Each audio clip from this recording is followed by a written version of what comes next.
Carol Hamilton regarde par la fenêtre, se préparant mentalement à la journée qui s'annonce. Elle prend son smartphone et consulte ses courriels professionnels. Bien que nous soyons dimanche matin, 3 messages urgents étaient déjà arrivés. Je m'en occuperai plus tard, marmonne-t-elle à voix basse en remettant ses cheveux en queue de cheval. Après 15 ans d'activité en tant que consultante en immobilier, sa réputation était inébranlable. Les clients appréciaient ses compétences analytiques et son esprit de décision, et son nom était devenu une marque sur le marché de l'immobilier de Los Angeles. Michael, son mari, aperçoit Carol depuis la chambre à coucher et lui sourit gentiment. « Es-tu prête pour aujourd'hui ?» Carol hausse les épaules. Comme d'habitude. Ce sera une journée familiale parfaite avec ma mère, mon père et ma sœur. Michael ne manqua pas le sarcasme dans sa voix. Il se plaça à côté d'elle et passa son bras autour de son épaule. Ils avaient choisi de ne pas avoir d'enfants, privilégiant leur carrière et profitant de leur liberté. Cependant, la famille de Carol, en particulier sa mère Martha, ne comprenait pas ce choix. Il suffit de regarder Diana, tel était le refrain habituel de Martha. Diana, la sœur de Carol, de 4 ans sa cadette, était la fille parfaite aux yeux de sa mère. Elle travaillait dans une agence de voyage, obéissait toujours à sa mère et ne manquait jamais les événements familiaux. En revanche, Carol était considérée comme une bourreau de travail et manquait souvent les réunions de famille à cause de son travail.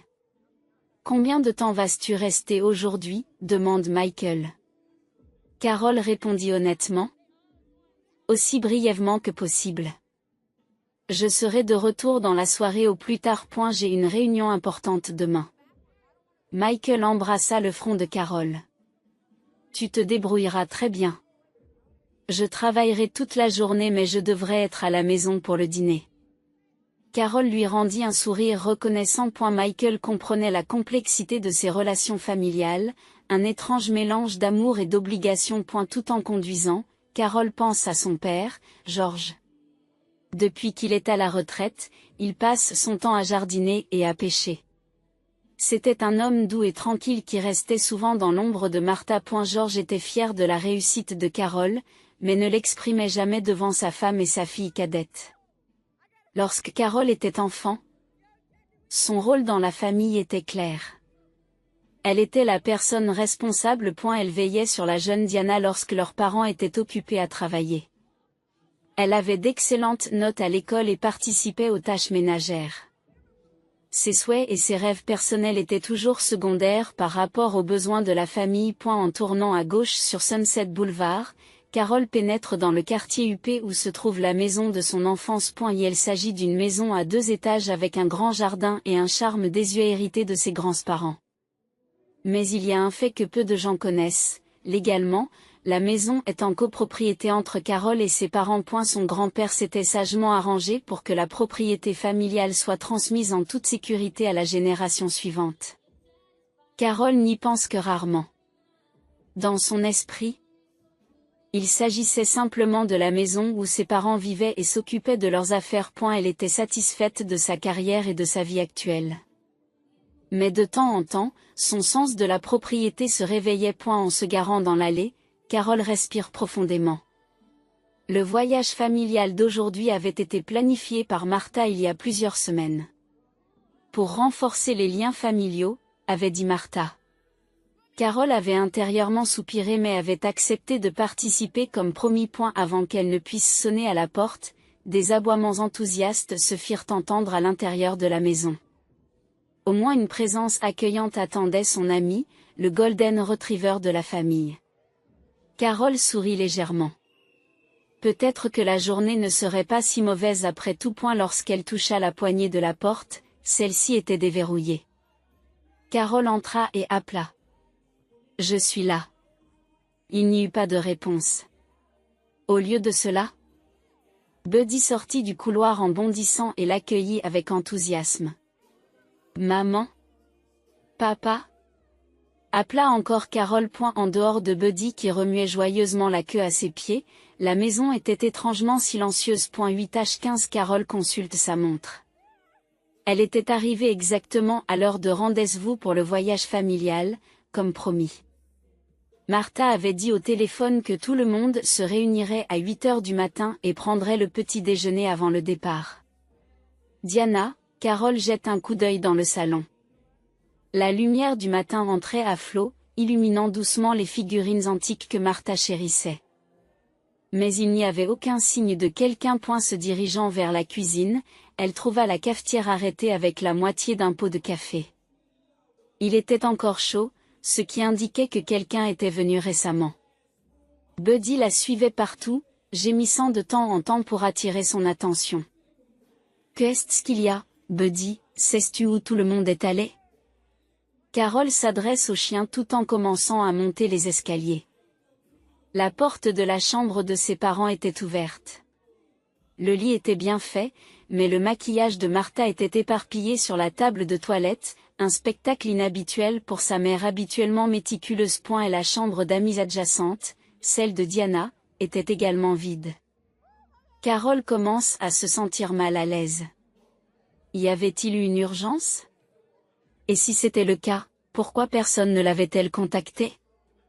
Elle consulta à nouveau son smartphone, mais il n'y avait pas de nouveaux messages. Lorsqu'elle redescendit, Buddy l'attendait près de la porte d'entrée, la fixant comme s'il voulait qu'on lui mette son collier et sa laisse. « Tu veux aller te promener ?» demanda Carol. « Mais je dois d'abord retrouver la famille. » À ce moment-là, son smartphone se mit à sonner. Le nom de sa mère apparut à l'écran. Carol soupire de soulagement et répond. « Maman, où es-tu ? Je suis arrivée à la maison. Mais il n'y a personne. » Carol. Et la voix joyeuse de Martha retentit. En arrière-plan, Carol entend le bruit des vagues et des rires. Passer à l'appel vidéo. Confuse, Carol passe à l'appel vidéo. L'écran montre ses parents et Diana sur le pont d'un bateau de croisière. Tous trois portent de la crème solaire et des lunettes de soleil, et sont déjà en mode vacances. Surprise, criant-il à l'unisson.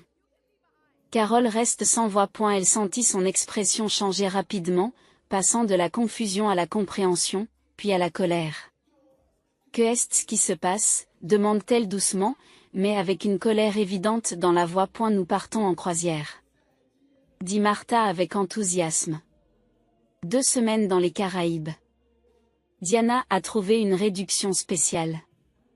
Mais tu sais, il n'y avait des réservations que pour 3 personnes.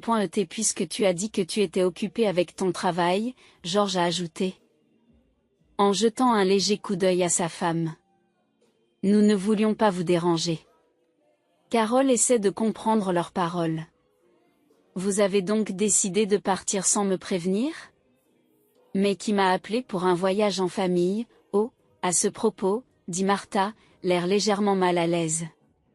En fait, nous voulions que vous vous occupiez de Buddy. Les chiens ne sont pas admis sur les bateaux de croisière, et ils détesteraient un hôtel pour animaux, n'est-ce pas? Occupez-vous du chien. Dit Diana en riant dans la vidéo. Elle semble ignorer la colère de Carol ou y être indifférente. Ne t'inquiète pas, nous t'apporterons un cadeau spécial. Carol ne sait plus où donner de la tête. C'était sa famille qui prenait des décisions à leur convenance, attendant toujours de Carol qu'elle s'adapte à leur plan. C'était un schéma inchangé depuis l'enfance. Quand reviendras-tu? Réussis enfin, a demandé Carol. Dans 2 semaines? Répondit Martha avec joie. J'ai envoyé les détails par courrier électronique. La nourriture de Buddy est dans l'armoire de rangement, et il a besoin d'être promené 2 fois par jour. Et Madame Jones, la voisine, viendra nous voir de temps en temps. Carol regarda Buddy, qui la fixait en remuant innocemment la queue. Elle prit une grande inspiration. D'accord, dit-elle calmement. Passez un bon moment. Merci, vous êtes toujours aussi fiable. Martha dit, au revoir. Le bateau est sur le point de partir. Une fois l'appel vidéo terminé, Carol s'enfonça dans le canapé. Buddy posa sa tête sur ses genoux, la regardant avec des yeux réconfortants. Il n'y a que toi et moi, Buddy, murmura-t-elle. La colère et la trahison s'emparent d'elle. Carol se leva et se dirigea vers l'étagère du salon. Comme guidée par quelque chose, elle sortit un vieux dossier. À l'intérieur se trouvait l'acte de propriété de la maison. Elle examina les papiers, confirmant que la maison était bien la propriété conjointe de ses parents et d'elle-même. Son smartphone sonne à nouveau. Cette fois, c'est Michael qui l'appelle. Comment ça se passe? Le voyage en famille a-t-il commencé? Sa voix était enjouée. Carol lui explique la situation. Le soupir de Michael était audible au téléphone. C'est terrible. Tu rentres à la maison, Carol regarda par la fenêtre, puis Buddy, qui était fidèlement assis à ses côtés. Non, dit-elle lentement. J'ai une réflexion à mener. Après avoir mis fin à l'appel, Carol a commencé à chercher le numéro de téléphone d'un avocat. Ses années d'expérience en tant que conseillère immobilière lui ont donné une idée. Buddy, dit-elle en souriant au chien. Commençons une nouvelle vie ensemble. Buddy aboya joyeusement. Comme s'il comprenait ses paroles. Carol ouvrit son ordinateur portable et commença à rechercher les dernières données du marché de l'immobilier. Ses yeux brillent d'une lueur déterminée. Ce sera un cadeau de la part des abandonnés, murmura-t-elle. Carol prit une gorgée de café et fixa l'écran de son ordinateur portable. Ces 3 derniers jours, elle était restée chez ses parents pour élaborer un plan. Buddy dormait tranquillement à ses pieds. De l'autre côté de la fenêtre, le doux soleil printanier illuminait la magnifique vue de la région des lacs d'argent. James, c'est le prix auquel je pense, dit Carol au téléphone. Et la personne au bout du fil était son collègue de longue date, aujourd'hui l'un des avocats les plus réputés de Los Angeles dans le domaine de l'immobilier. Je veux fixer un prix légèrement inférieur à la valeur du marché. La vente rapide est importante. Je comprends, Carol, dit la voix de James au téléphone. Comme il s'agit d'une propriété commune, vous avez légalement le droit de procéder à la vente. Mais n'oubliez pas que vous devez en informer les autres propriétaires. Oui, bien sûr, sourit Carol. J'enverrai la notification. Quand ils reviendront de leur croisière. Après avoir mis fin à l'appel, Carol a caressé la tête de Buddy. Trouvons une nouvelle maison. Son appartement n'était pas très spacieux, mais il suffisait pour elle, Buddy et les affaires nécessaires. Cependant, à long terme, elle envisageait une maison avec un jardin. Buddy avait besoin d'un endroit où courir. Carol se lève et commence à marcher dans la maison. Elle contient plus de 30 ans de souvenirs, certains heureux, d'autres amers. Des photos de famille ornaient les murs, son diplôme, les fêtes d'anniversaire de Diana, l'anniversaire de ses parents. En apparence, c'est la famille parfaite. En entrant dans le bureau, Carol ouvre le tiroir du vieux bureau de son père, où sont conservés les documents importants. Elle fait des copies de l'acte de propriété et les scanner pour les envoyer à James. Elle a également rassemblé la valeur estimée de la maison, les relevés d'impôts fonciers et les prix de vente récents des propriétés voisines. En tant que conseillère en immobilier, elle connaissait parfaitement ce marché. Au cours des 3 jours suivants, elle a préparé la mise en vente de la maison. Elle s'est occupée des photos et a créé du matériel promotionnel pour les acheteurs potentiels. Grâce à son réseau professionnel, tout s'est déroulé étonnamment vite. Alors qu'elle nettoyait et organisait la maison, elle a reçu un message de sa mère. Il contenait une photo d'elle 3, souriante, sur fond de mer bleue. Le message disait « Je passe un merveilleux moment. Comment va Buddy ?» Carol soupire. Elle répondit simplement « Buddy va bien. » Et tandis qu'elle regardait la photo, une ferme résolution s'installa dans son cœur. Le 4e jour. Les premiers acheteurs potentiels sont venus.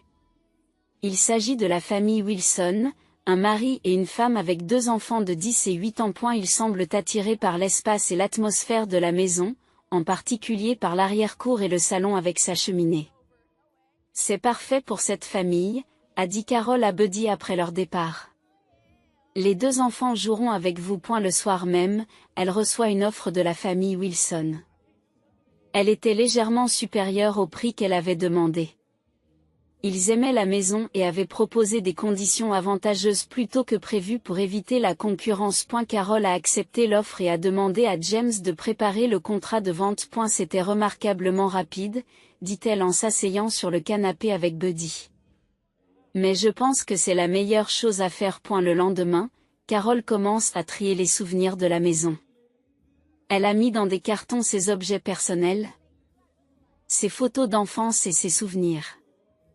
Les autres affaires de la famille sont placées dans des cartons distincts et étiquetés. Elle a loué un garde-meuble à proximité pour les stocker en attendant le retour de la famille. Dois-je jeter ceci, se demande-t-elle en tenant un vieil album photo.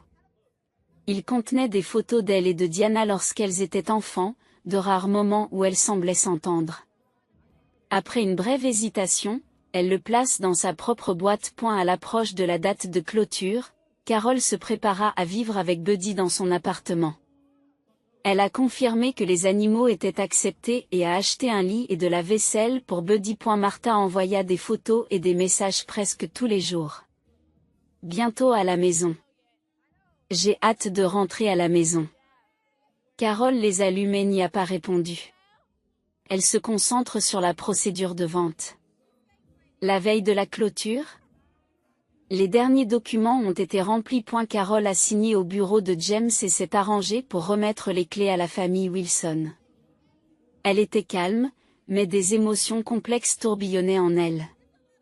Il ne s'agit pas d'une simple vengeance, mais d'un acte de réappropriation de sa propre vie. Nous déménageons demain, dit-elle à Buddy. Le chien réagit à son ton en remuant la queue. Le lendemain matin, Carol rendit une dernière visite à la chambre de ses parents.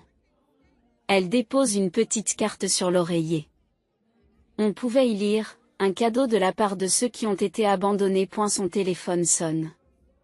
C'était un message de sa mère. « Je rentre à la maison demain. Peux-tu venir nous chercher à l'aéroport ?» Carol lit le message mais ne répond pas.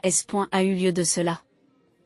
Elle a posé sur la table de la cuisine une autre carte contenant des informations sur le garde-meuble où les affaires de ses parents et de Diana étaient conservées. Elle y a joint une facture pour les frais de stockage. Ce n'est pas vraiment bon marché, dit-elle en riant doucement. À midi, Carol se tient devant la porte d'entrée. Buddy attendait en laisse à côté d'elle. La voiture de la famille Wilson apparaît sur la route.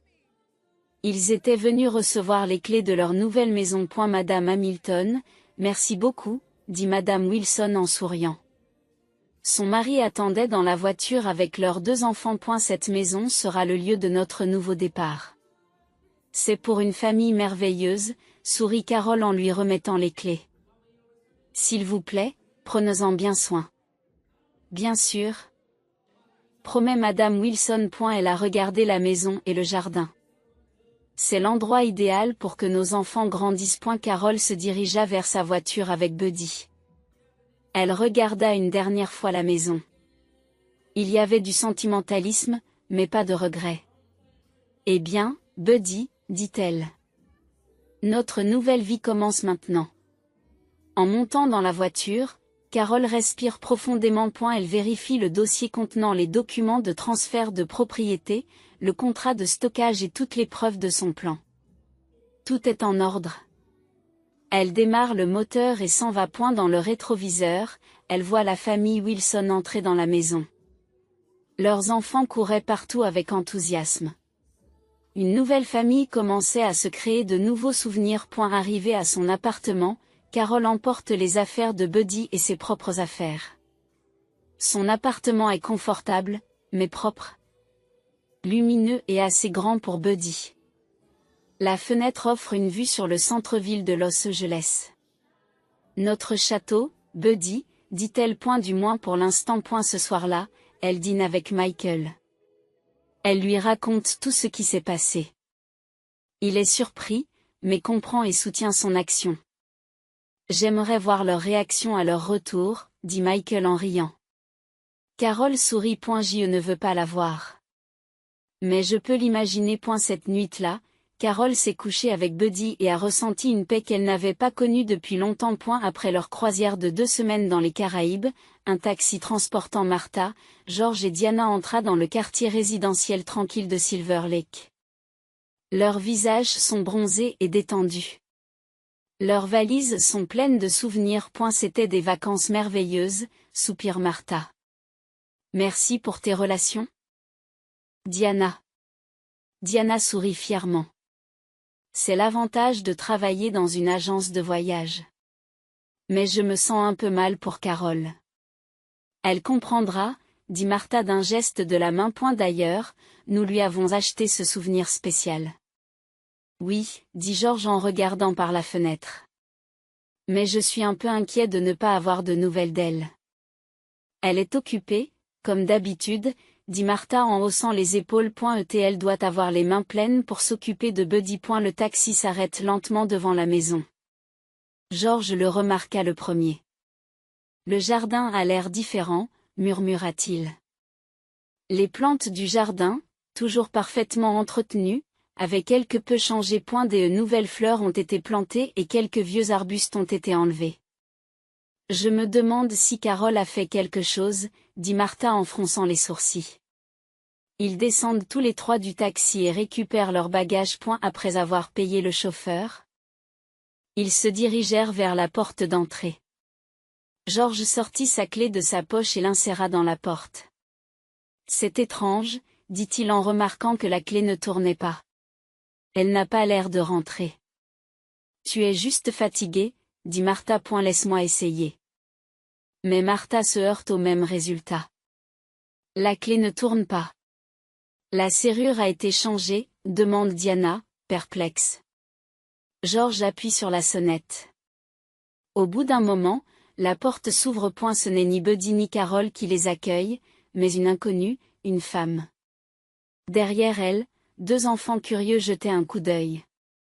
Bonjour, dit la femme en souriant. Puis-je vous aider? Martha reste momentanément sans voix.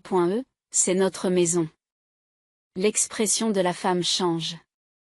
L'expression de la femme change, je suis désolée. Nous avons acheté cette maison la semaine dernière. C'est impossible, dit George. Il doit y avoir une erreur. C'est notre maison depuis plus de 30 ans. Un instant, dit la femme. Elle se retourne et appelle, Robert. Pourriez-vous venir ici? Un homme d'âge moyen est apparu. Son expression montra de la compréhension lorsqu'il vit la famille confuse. Vous devez être la famille Hamilton, dit-il doucement. Nous sommes les Wilson. La semaine dernière, nous avons acheté cette maison à Carole Hamilton. Quoi? La voix de Martha s'élève. C'est impossible. Elle n'a aucun droit. D'après les documents juridiques, elle avait le droit, dit Robert Wilson. Toutes les procédures ont été menées correctement. Elles ont été vérifiées par l'avocat. Diana est restée bouche bée. Où est Buddy? Réussit-elle enfin à demander. Le Golden Retriever, Carole l'a pris. Elle a dit que c'était son chien, a répondu Madame Wilson. Pouvons-nous voir l'intérieur de la maison? Demande George d'une voix tremblante. Les Wilson échangent un regard et acquiescent. Bien sûr, s'il vous plaît. En entrant, ils sont encore plus choqués. Quelques meubles sont restés, mais ont été réarrangés. De nouveaux tableaux sont accrochés au mur, mais toutes les photos de famille ont disparu. Les jouets des enfants étaient éparpillés sur le sol, affirmant la présence de la nouvelle famille. Je n'arrive pas à croire que c'était notre maison, a déclaré Robert Wilson. C'est un endroit merveilleux. Les enfants l'adorent. Martha fait le tour du salon. Sa précieuse collection de porcelaine a disparu. Diana se précipite à l'étage pour vérifier sa chambre. Son ancienne chambre avait été transformée en une chambre d'enfant colorée. George se dirige vers le bureau. Son précieux matériel de pêche et sa collection de livres sont introuvables. Où sont nos affaires? Demande-t-il au couple Wilson. Carole a dû laisser un message? Dit Madame Wilson. Je crois qu'il y avait quelque chose sur la table de la cuisine. Les trois hommes se précipitent dans la cuisine. Il y avait une enveloppe sur la table. Martha l'ouvrit et y trouva l'adresse d'un garde-meuble et une facture pour les frais de récupération. Sur une petite carte, on pouvait lire « Un cadeau de la part de la personne abandonnée. Que est-ce que cela signifie ?» demanda Diana, confuse. Martha ne sait plus où donner de la tête. Après un long silence, George dit tranquillement « Parce que nous l'avons laissé derrière nous. » Pendant qu'il restait stupéfait dans la cuisine, les Wilson attendaient, mal à l'aise, dans le hall d'entrée. Est-ce que tout cela est légal, demande finalement Martha. Avait-elle le droit de vendre la maison? Monsieur Wilson sort de sa poche des papiers pliés. Voici une copie du contrat de vente. Carol Hamilton a signé en tant que copropriétaire. D'après notre avocat, elle avait tous les droits. Martha prit le papier d'une main tremblante et tourna les pages.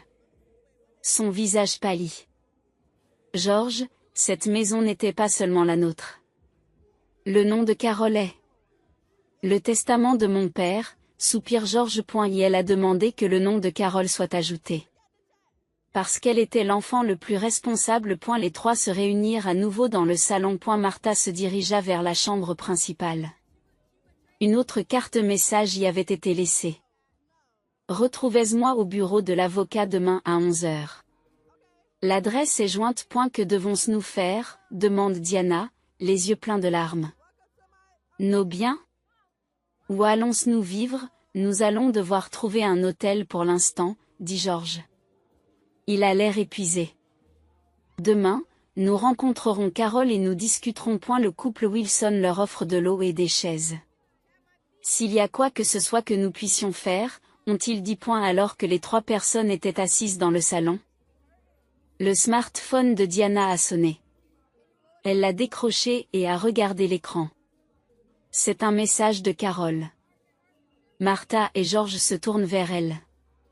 Diana lit le message à haute voix. Vos affaires sont entreposées. Les détails concernant les frais de récupération seront donnés par l'avocat. Buddy est avec moi. Il va bien. Et la pièce est devenue silencieuse. Les larmes coulent sur le visage de Martha. Que avons-nous fait, murmure-t-elle. Comme la vie peut changer en seulement 2 semaines. George se couvre le visage de ses mains. Diana fixe son smartphone, réfléchissant à une réponse à donner à Carol. Mais elle ne savait pas quoi dire. Trouvons un hôtel, dit-elle finalement. Et demain, nous irons voir Carol. Tous trois quittent la maison avec leurs bagages. Le couple Wilson les raccompagne en s'excusant. Prenez soin de vous, dit-il. En attendant le taxi. Les trois hommes réfléchissent sérieusement à leurs actes pour la première fois depuis longtemps. J'ai toujours pensé qu'elle était responsable, dit Martha. J'ai toujours pensé qu'elle répondrait à nos demandes, dit George. Diana reste silencieuse. Elle pensait à la jalousie qu'elle avait ressentie à l'égard de sa sœur, aux émotions complexes qu'elle avait éprouvées à l'égard de Carol, qui avait toujours réussi et qui était indépendante. Le taxi arriva et les trois personnes chargèrent leurs bagages. Enfin, elle se retourne vers la maison. La nouvelle famille les observe par la fenêtre. Leur maison n'était plus là. Je vous ai élevées toutes les deux dans cette maison, murmure Martha.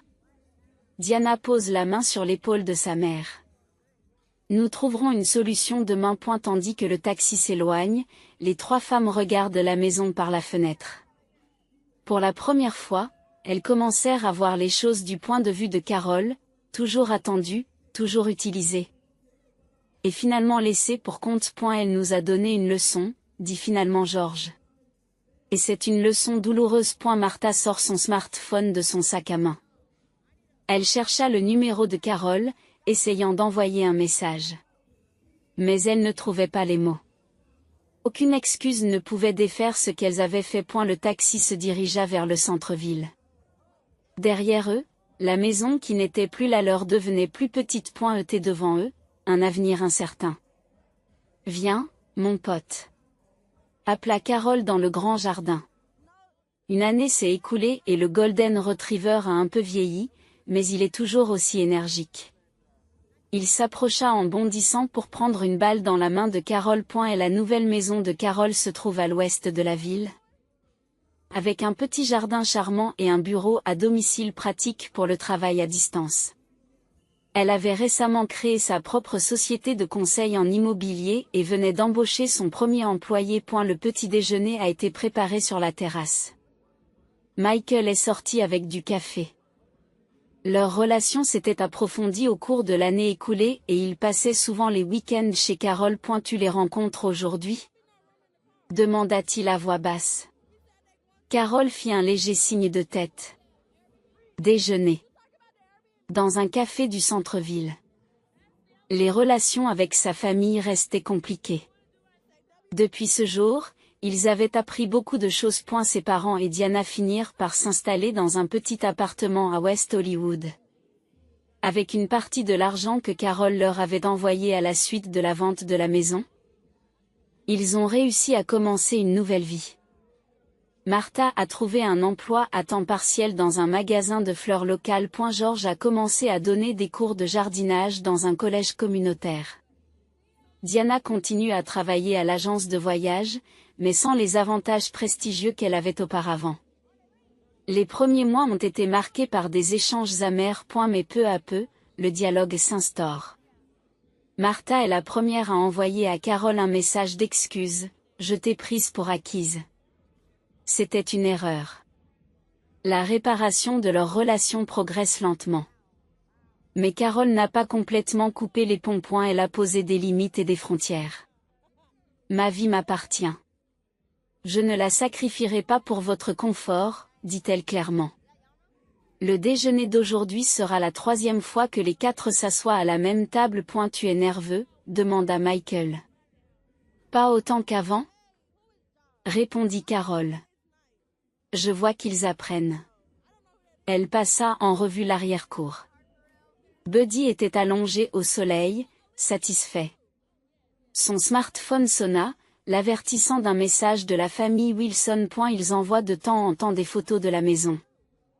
La photo d'aujourd'hui montrait leurs enfants jouant dans le jardin. La maison est magnifique. Merci, disait le message.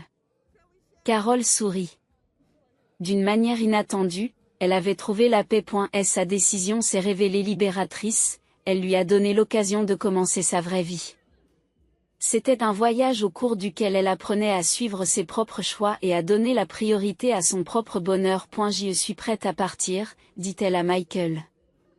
Il prit la main de Carol. Tu es vraiment une femme forte, répondit Carol en caressant Buddy. Je viens de réaliser que ma vie m'appartient. Elle ferma la porte, salua Buddy une dernière fois et se dirigea vers la voiture avec Michael. Construire une nouvelle relation avec sa famille ne serait pas facile. Mais elle ne sera jamais obligée de faire les mêmes sacrifices qu'auparavant. Elle avait appris à fixer ses limites et à les protéger. Parfois, les leçons les plus importantes sont apprises de la manière la plus douloureuse. Et parfois, les plus beaux cadeaux viennent de ceux qui ont été abandonnés.